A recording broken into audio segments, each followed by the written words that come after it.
All right, let's get into the start routines, different strategies for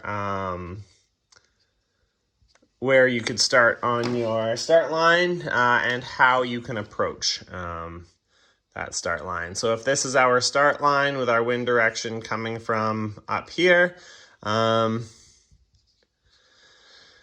here we have a start line with a little bit of race committee favored, quite a bit amount of favor here.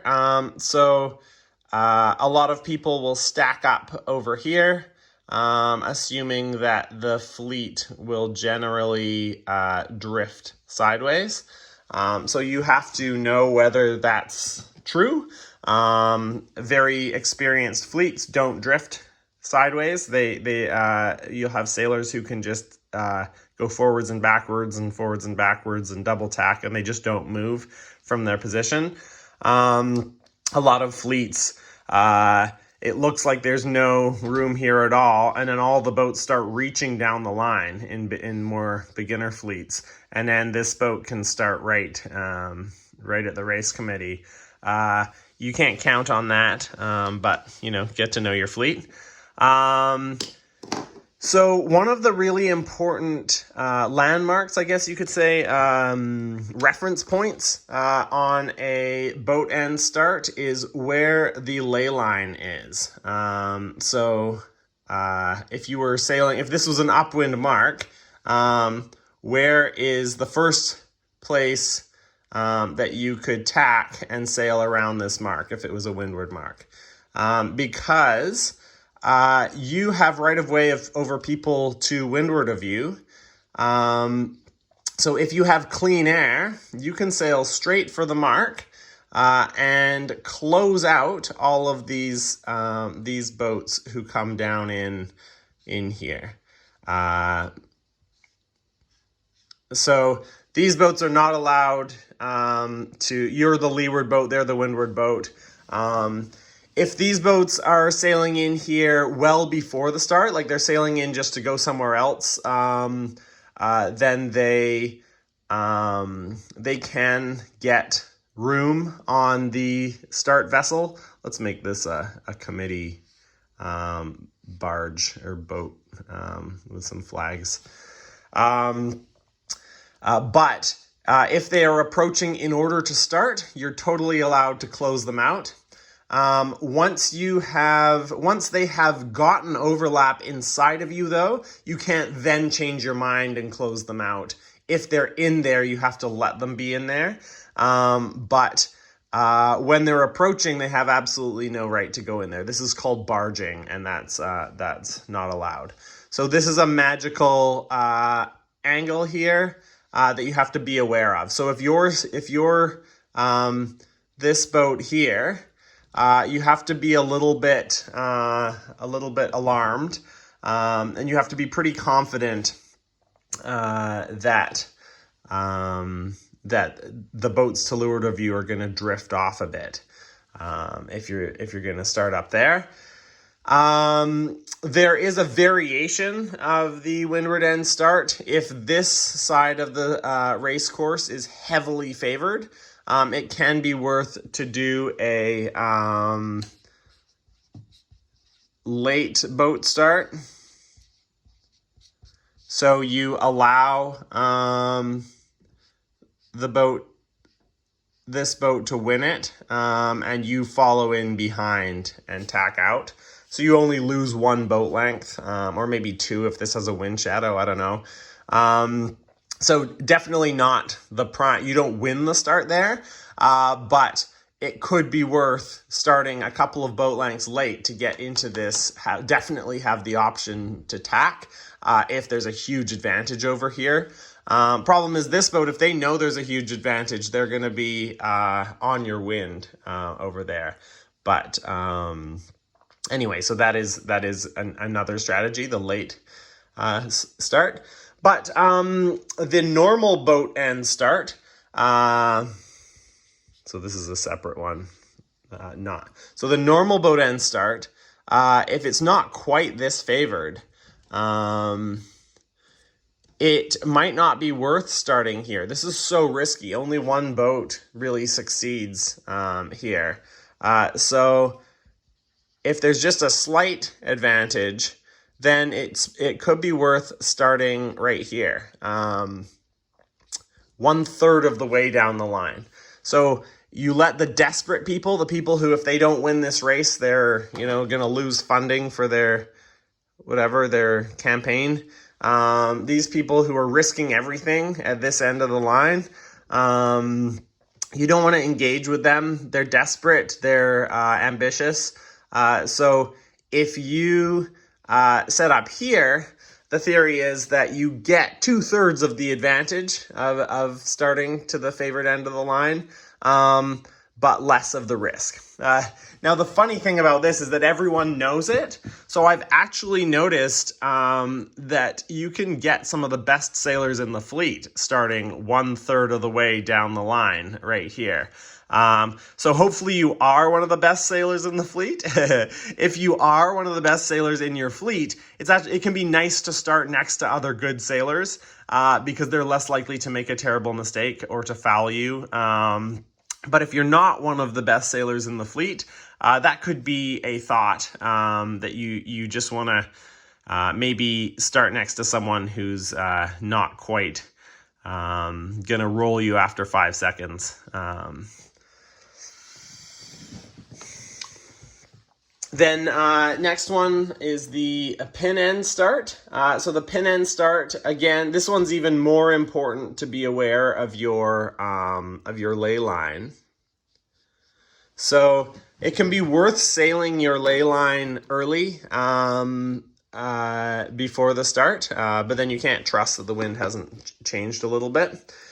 So if you're over here, you're not part of the race. Like this boat is in deep trouble if it's late in the sequence. There is no, I'll just tack in here. This boat is gonna sail and stop you. So don't even try that. But the opposite is also true. Someone always tries that, almost always tries that. So you can almost rely on the fact that there's going to be a boat stuck in the eye of the wind, stuck in irons right here. This boat is going to mess up this boat's start. So often the best place to start, if it's very important to win the pin, is to start right here, a few boat lengths back from the pin. So there's also the theory of, start 1/3 of the way away from the pin to get a conservative start. But if you need to start towards the pin, this almost isn't even a good ley line. This is sort of your last ley line. And you can be pretty confident that someone's going to be desperate or confused enough to go in there. Whether or not there's current. Boats just tend to drift sideways, especially intermediate or beginner sailors. They drift even faster. And so they will think that they can make the mark and they can't. And then the other fun one is the anchor line. So just be aware whether there's an anchor line. Then this boat is going to just sail past that boat and then get caught on the anchor line. And so then this boat is actually the very last boat in the fleet, or the very furthest left boat, who's going to make it out of this disaster. So just be very careful about these. It's good to have these bad experiences and figure out, sort of get a visceral experience of exactly how far you can take it. But yeah. So that's the pin end start. The midline start is actually not just starting in the middle of the line. It's a completely different way of orienting yourself. So now you don't even care where the line is. You don't know where the line is. You have a vague idea, but you're probably down here somewhere. And you are using your skills to try to stay lined up with the boats beside you. You're looking at the boat to windward and the boat to leeward of you. If the boat to windward of you pulls forward, you pull forward. Even if it's a black flag, doesn't matter. If the boat to leeward of you pulls forward, you definitely pull forward. If it's a black flag, maybe you're a little more cautious, but you would love to be bow to bow with them, or even a hair ahead. And you sort of rely on the camouflage of the group. If you're over, everyone else is over. And right at the last second, everyone's going to accelerate, or not the last second, but the last second that is appropriate to accelerate. Everyone's going to accelerate, and you have to accelerate faster than them because you're reacting to them. So you almost don't even need a watch for the midline start. You're totally in sync with the boats around you, and then you just accelerate a little bit faster than them. If your accelerations aren't better than the average in the group, then you want to accelerate more like when it's time, when you have 8 seconds left, so that you can accelerate maybe 10 seconds left, so that you can get a little head bow out there. And if the race committee is looking down the line and they see a whole bunch of bows and it's hard to tell, and then they see a whole bunch of, I don't know how to draw this, whole bunch of sails on each boat lined up, it's hard to see numbers. If you're over, there's probably other people who are over. So here you're risking the general recall. So this is a very popular, very effective way to start.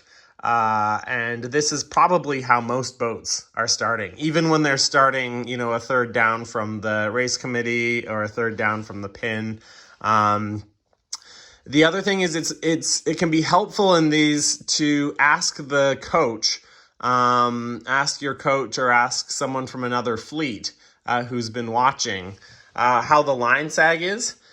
Usually people don't, I guess this flag should be lined up with the start line, but maybe the sailing instructions said that there's a post on the boat and that's what the line comes up from. It's not always the flag, but it almost always is.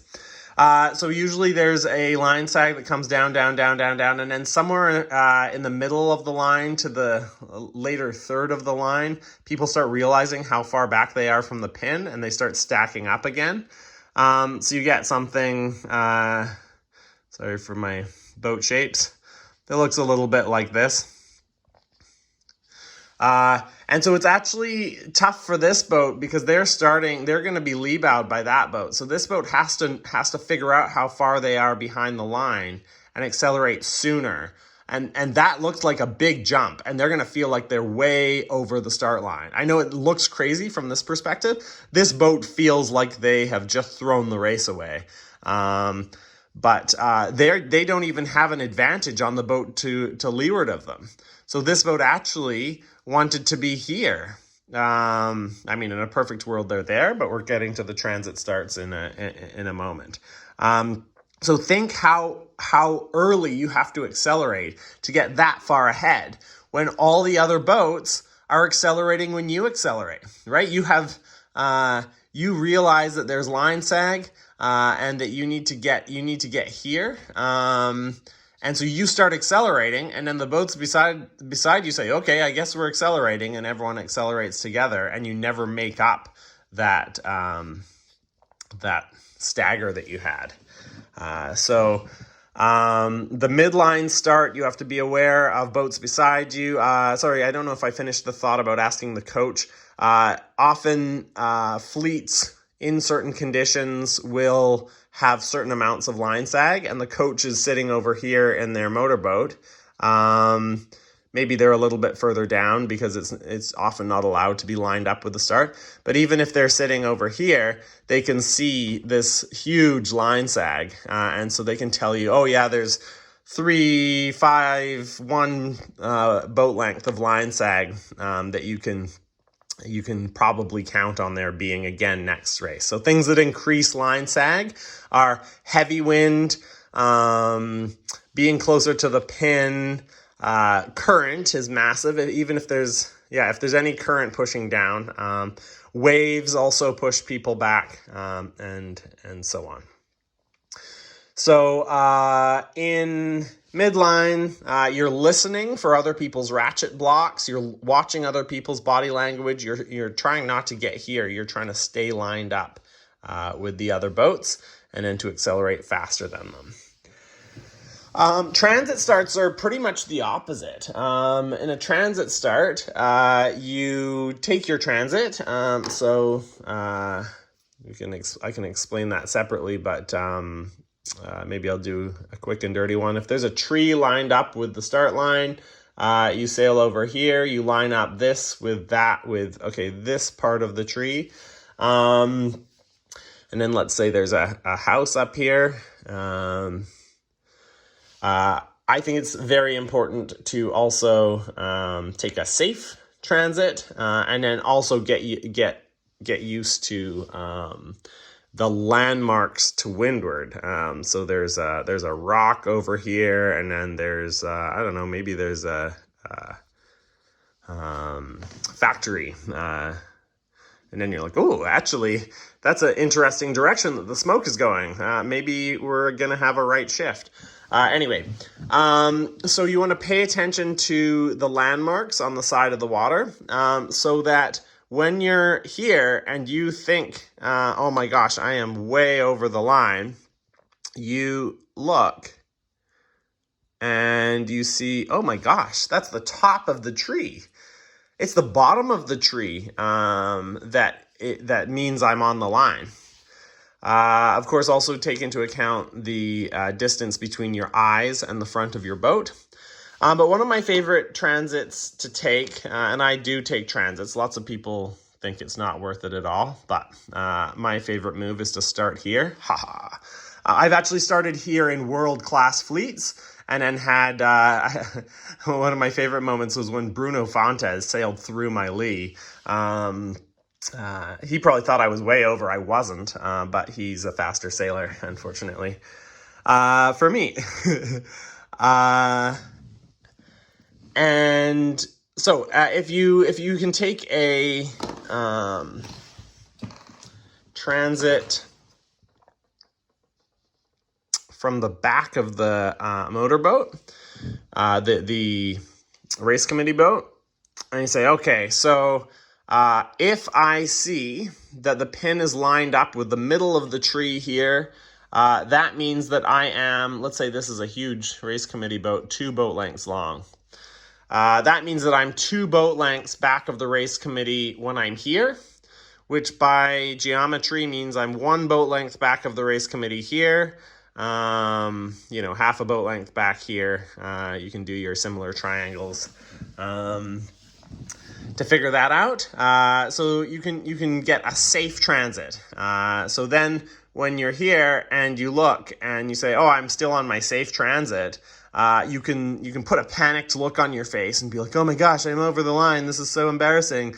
And then accelerate at 10 seconds to go instead of at 7 and get even further ahead. Don't try to hit the line because it would be stupid for you to be 20 centimeters over the line when you could have been 20 centimeters under the line or even 2 meters under the line and started with a huge advantage. The other things, sometimes people don't think of looking behind them. So maybe there's a snow-capped mountain on this side, and then there's just like indistinct forest. And let's say that on this side it's just the ocean. I have to wipe that off with chemicals later.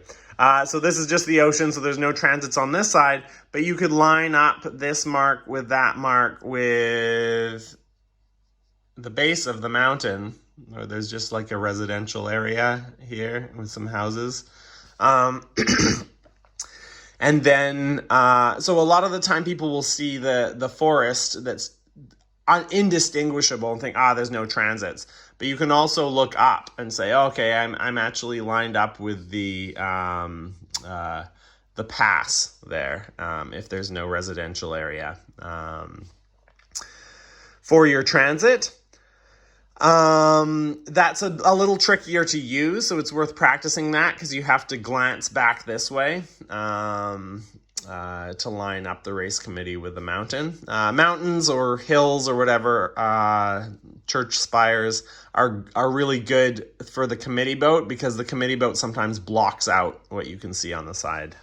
Anyway, so transits are good, but it's easy to get disoriented, to forget.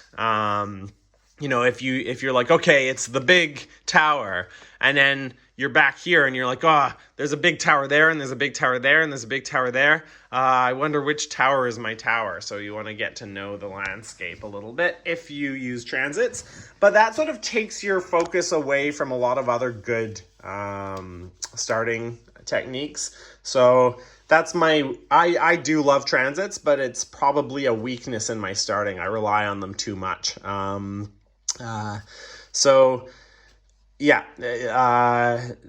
Use them at your own risk, but you should try them. Now the port approach is a funny one. I like the idea of the port approach. I'm not often brave enough to do it because I haven't practiced it enough. But what you do with the port approach, it doesn't have to be pin end favored, but it probably shouldn't be too race committee end favored. I'll make this a boat again. You sit over here, sort of like you're watching other fleets start. And then you can see, okay, there's a whole bunch of people piling up at the race committee boat. That's common even when the pin is favored. People just love starting at the race committee. It looks like there's a group that's going to be trying to start at the pin, and there's a big gap. And then there's some people fighting in the middle. So then you have to gauge how the group is coming together. There's other people sailing. Some people were doing their homework and practicing acceleration, and now they're coming back down. So at some point, you get this perspective, and then you come in and you tack to leeward of, and don't crowd them, because then you get fighting, and then maybe they'll bail out and come to your leeward. But you come and you sail right into a nice open spot on the line. These spots on the line are very difficult to see when you're stuck in a group of boats. But if you come over here, you get a totally different perspective, and you can see how the line's starting to develop, and then you can come in and snag a really good position. So that's the port approach, and I have a good example of Nisa doing that in our training last week. And then the last one I'll talk about is, I won't talk too much about it. There's a whole bunch there's even formulas for how to do a time and distance approach in different geometric patterns for boats that really don't like to slow down. But I'm mostly focused on lasers. So time on distance exists, but it's not that important for us a lot of time. But basically it's about sailing at full speed, and then continuing to sail full speed and hitting the line just as you go. So the reason, it is important, but the reason that it's not as important is that it's very normal for a laser start to look like this, with a minute and 20 seconds to go. Maybe not that perfectly lined up, but you get the idea. Now, if you've said, okay, I am 20 seconds away from the line, I'm going to start accelerating at 25, and then I'll have 5 seconds to burn. These boats just won't let you through. Like, you don't have the right to sail into the back of them. If you sail to leeward of them, you're going to be significantly slowed down. And if there's someone to leeward of you, they'll probably head you up. So there's just... the spots on the line get taken quite early, so you can't count on a time on distance start like maybe catamarans might do. But even catamarans, even skiffs, at small lower level events, they will start in these sort of patterns and then hit the line at full speed, sailing full speed. But at the important events, It's just too important to have a good space on the line, so everyone stacks up early, and you have to learn how to accelerate your boat, how many seconds it takes to accelerate, because the door closes. The skiffs have actually gotten so good at sitting on the line. I was at a Sailor World Cup Miami where the skiffs literally set up at the race committee before the sequence began and stayed there. I have a time lapse on my Instagram where you can see that. It was incredible. Anyway, but if you have the option to do a time and distance start, and then you have other people who just start next to the line because they're used to it, these boats are going to accelerate, and the boat that did the time on distance is already going to be at 100% full speed. These boats are probably not going to accelerate as well because they didn't have as much distance. But the boat that has clean air and can hit the line at speed, what happened to them? Why didn't they accelerate? You're a little bit faster if you've had more time to sail at full speed than trying to accelerate by yourself. One of the tricks for time on distance is thinking of distance in terms of seconds.